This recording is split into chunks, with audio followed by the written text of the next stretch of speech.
Hey, it's a drizzly Christmas Eve in Hove on the way to Hove Lagoon. This is the old pitch and putt ground that they closed down about a year ago. So I wrote this song called The Metric Martyr quite a while ago now, in the days leading up to the Brexit vote. And most of that song is about an argument I had with my dad, who was very much voting to leave the EU and I was voting to remain. And he was giving an example of somebody, this guy who was a market trader, and they were forcing him to, apparently they were forcing him to deal, in European measurements basically, and so metric, not imperial. And he got so stressed out about it that he actually killed himself, and the press called him the metric martyr. And my dad was giving this as an example of kind of, I suppose, the effects that the EU rules are having on people. So that's what most of the song is about. But another part of the song is about this behind me here. So yeah, this is the pitch and putt ground, and then there's basically these shelters here.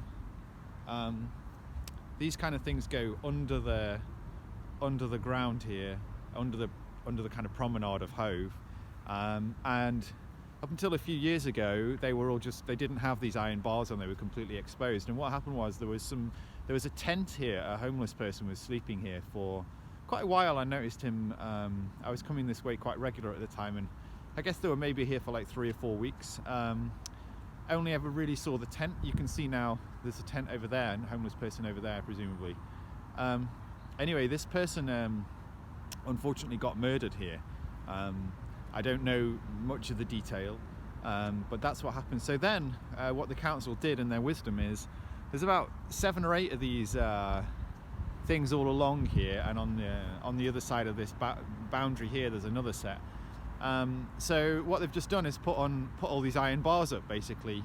So now the people, anybody sleeping here who's homeless, now just has their tent out here exposed to the elements, which doesn't appear to be a solution in any way at all. It just seems to be making life even harder for these people. And I would suspect, having worked a little bit with homeless people, that probably the thing that happened here, being so far out of town, was probably some kind of internal conflict, between those people. Something personal that could have happened anywhere, right? The guy probably could have been camped or sleeping anywhere. But yeah, so they've just put all these bars up, and that's part of what one of my songs is about, which I'm sure you're probably not that bothered about. Merry Christmas.